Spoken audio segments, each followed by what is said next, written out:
In this video, you'll learn how to add your location on Perplexity AI to enhance your search results. This process will help you receive more relevant information based on where you are located. Begin by opening Perplexity AI in your preferred web browser. Once the page loads completely, look for the profile icon located in the bottom left corner of the screen. This icon typically resembles a person or a silhouette and indicates your account settings. Next, click on the profile icon to reveal a menu. From this menu, select the option labeled All Settings. This will direct you to a new page where various settings are available for customization. On the Settings page, navigate to the section called Personalization. You can locate this by scrolling down the list of settings. Once you find it, click on Personalization to proceed to the next step. After entering the Personalization section, look for the option labeled Location.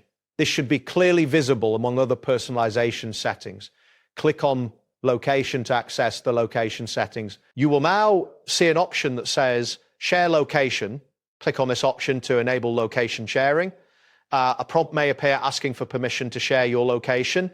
If this happens, allow your browser or device to access your location by clicking Allow. Once you grant permission, your location will be used for local results within Perplexity AI. This means that the information you receive will be more tailored to your specific geographic area, which can enhance your overall experience. That wraps up today's guide. Thanks for watching, and catch you in the next tutorial.